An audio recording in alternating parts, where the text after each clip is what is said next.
We heard about the evils of Obamacare, about the lives it's ruining, and Republican stump speeches and ads paid for by oil magnates, the Koch brothers.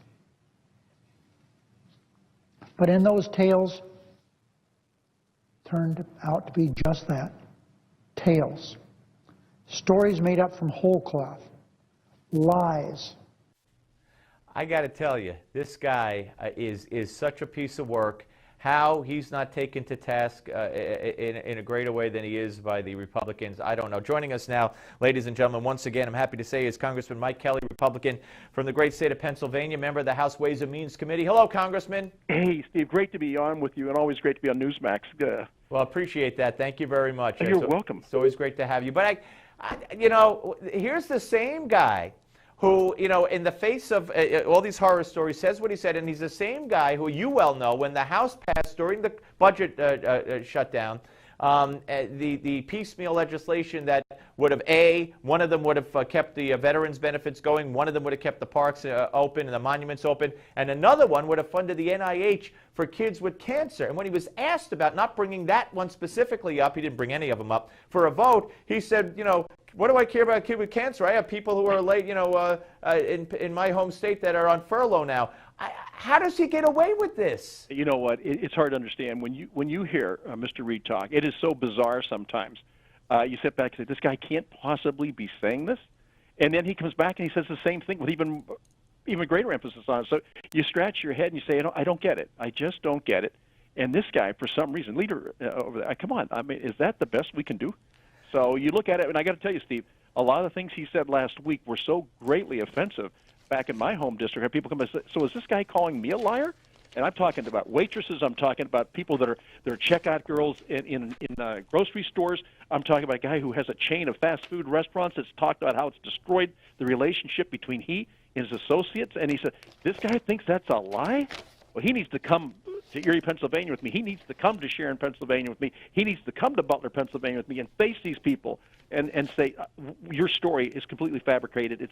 It's a horror story that doesn't exist, and it's a lie. Well, it's so far off of what the truth is. Yeah, and I don't know how he hopes to win, how they hope to win with that strategy, saying, you know, don't believe what you're going through. Strategy saying, you know, don't believe what you're going through. Listen to me. It's not happening to you. Now, we did reporting, and I'm sure you're well aware of this, that in order to help the Democrats through the midterm election, guess what? King Obama might unilaterally declare that the businesses will have another year or 2 or 3 in order to, before they have to dump their people and live up to the Obamacare policies. It would prevent like 80 million people from getting cancellation notices right before the midterm elections. Now, what's your take on that? Well, my take on that is it is completely consistent with the way this president and this administration runs things, with a total disregard for the rule of law.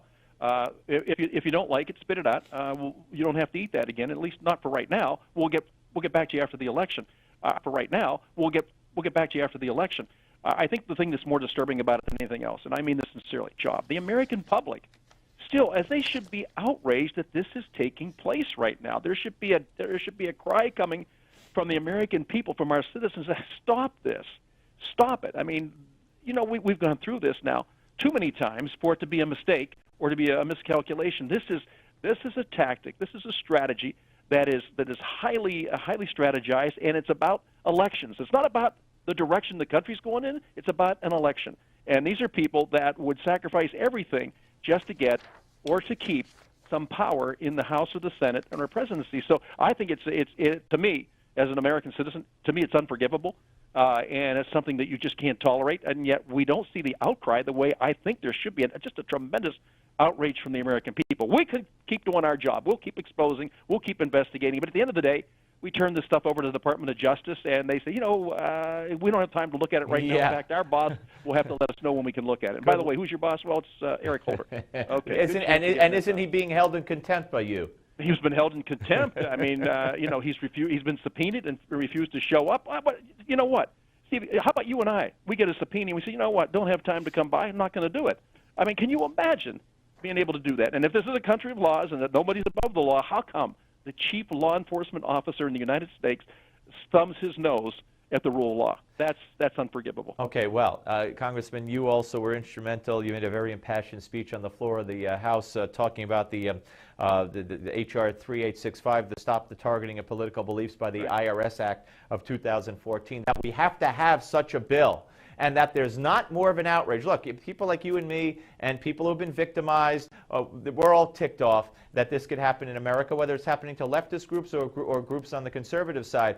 But Obama has said, and this is what gets me, he sat there with Bill O'Reilly and he said there was not even an iota of impropriety. Right. And then you have Lois Lerner, whose lawyer says she won't come back and testify unless she gets immunity and blah, blah, blah. And, well, why do you need immunity if there's not even an ounce of impropriety in the whole IRS deal?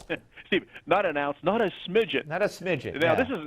this is a determination that the president made before the investigations were done. He has the ability to look into the future and say, yeah, you know what? Haven't been briefed on it. I get my information the same as you do from radio and TV and the newspapers, but you know what?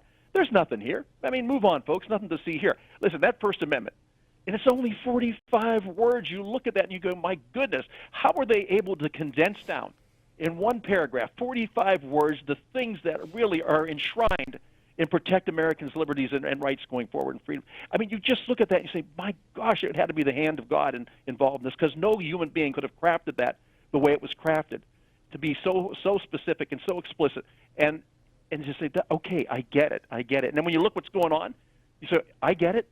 There's no reason to believe they don't get it, but there is reason to believe why they won't follow it. So that, to me, it's deplorable. It requires the public to be outraged. We will continue, by the way, in the House of Representatives to keep investigating, keep exposing, and we'll do everything we can that we have the leverage to do. But we don't have the ability to do everything that needs to be done right now, and the outrage from the American people needs to become so loud and so consistent that this administration, this president, can't turn a blind eye or a deaf ear to it. All right, where are you, sir, on your opinions with what's going on in the Ukraine, and the administration's reaction to it, and maybe what led up to it, if you feel that Obama's foreign policy or lack thereof was responsible for it?